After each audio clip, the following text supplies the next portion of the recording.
C'est l'un des plus grands cinéastes de tous les temps. Francis Ford Coppola était à Oviedo en Espagne pour recevoir le prix des arts 2015 de la Fondation Princesse des Asturies. Et à 76 ans, ce maître du 7e art, réalisateur du Parrain d'Apocalypse Now, n'est pas prêt de ranger sa caméra.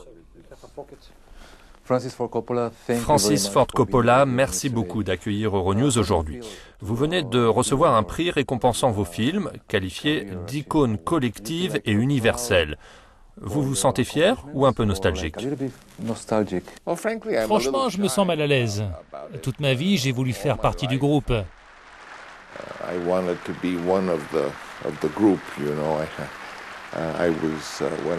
Quand j'étais jeune, mon père a déménagé tellement souvent que je n'avais pas beaucoup d'amis. J'ai toujours été un outsider, alors que je voulais être un ami qu'on connaît. Lorsqu'on devient célèbre et qu'on reçoit un tel prix, c'est un merveilleux honneur, mais d'une certaine façon, on est toujours un outsider à l'extrême inverse. Mais j'en suis très fier et je suis très honoré et reconnaissant. Vous avez très souvent dit que vous ne vouliez pas faire de films commerciaux.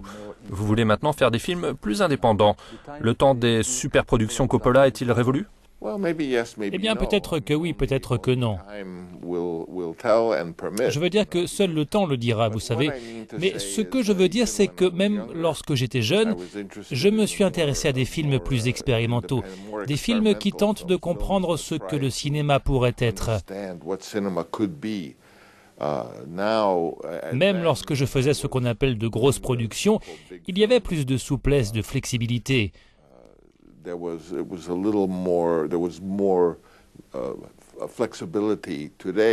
Aujourd'hui, les grands films, ce sont tous des Spider-Man, Batman, Machine Man, Truckman.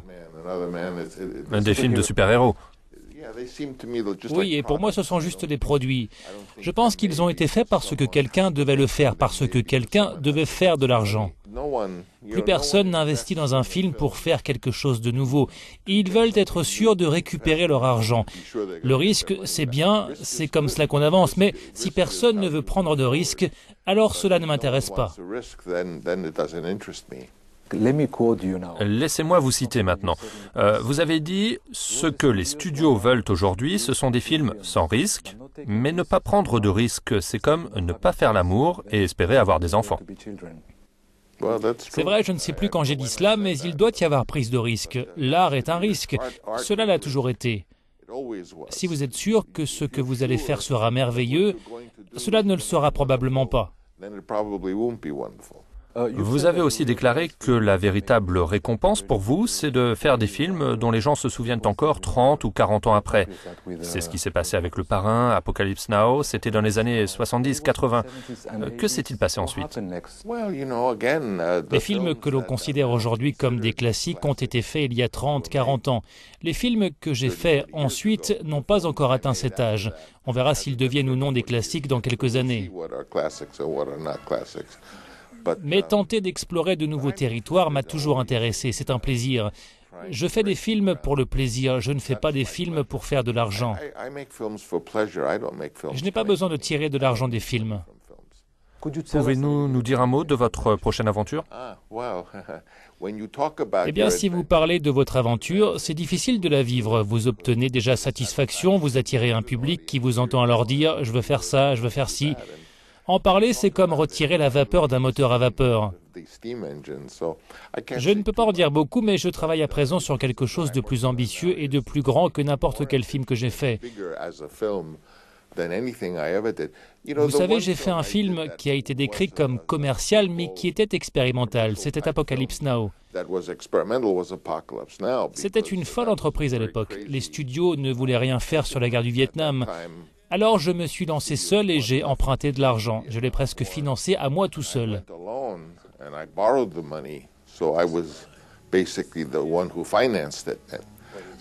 J'avais peur, bien sûr, je prenais un gros risque avec Apocalypse Now, mais c'est ce qui était intéressant.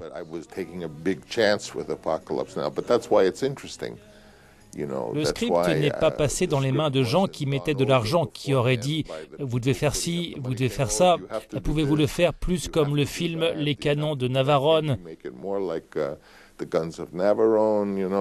Tout le monde comprend ça.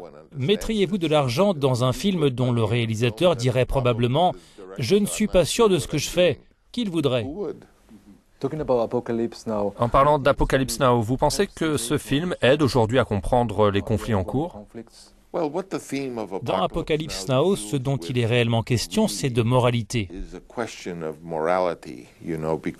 Vous savez, tellement de gens disent « Nous sommes les gentils, la morale est de notre côté, et les terroristes n'ont aucune morale, ce sont les méchants. » C'est déjà un mensonge. Ce qu'Apocalypse Now est le plus dénonce, c'est le mensonge. Si vous allez faire quelque chose, alors vous devez être honnête sur ce que vous faites.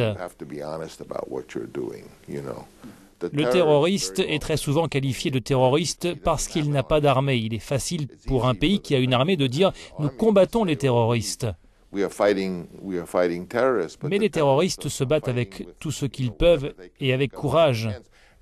Donc, si vous voulez comprendre le monde d'aujourd'hui et résoudre ces problèmes terribles dont les gens normaux payent le prix, je parle des millions de réfugiés qui n'ont rien fait, vous devez commencer par arrêter de mentir. Revenons à votre carrière. Quelle importance avait pour vous Marlon Brando? D'abord, c'était un grand homme, en plus d'être un acteur. C'était un génie dans sa manière de penser. Et je n'utilise pas le terme génie très souvent. Dans ma vie, je n'ai connu que 2 ou 3 personnes que je qualifierais de génie.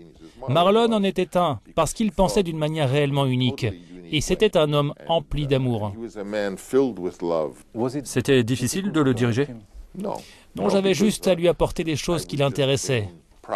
Je lui mettais simplement un animal entre ses mains, ou un fromage italien, ou bien un cigare, et il agissait naturellement. Pour le diriger, vous aviez juste à lui dire « Tu peux te mettre plus en colère, moins en colère ». On ne lui parlait pas de jeu d'acteur, vous savez, il n'aimait pas ça. Votre famille est pleine de réalisateurs de films. Votre fille, Sophia, votre fils, Roman. Viennent-ils souvent vous demander « Papa, est-ce que tu peux m'aider » ou « Que penses-tu de cela ?» Ils le font encore, mais bien sûr, moins à mesure qu'ils vieillissent. Mais les plus jeunes, comme ma petite fille Giancarla, qui a seulement 28 ans, elle me questionne tout le temps. Les autres l'ont fait quand ils avaient la vingtaine. Maintenant, ils sont dans la quarantaine, la cinquantaine. Et ils sont plus timides ou plus sûrs de ce qu'ils veulent faire, mais de temps en temps, ils demandent conseil.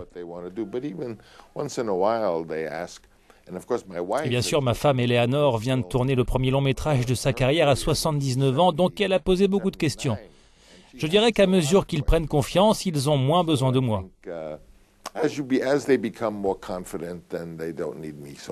Francis Ford Coppola, it was an honor for Euronews and for me to talk to you. Thank you very much. Thank you so much. Thank you.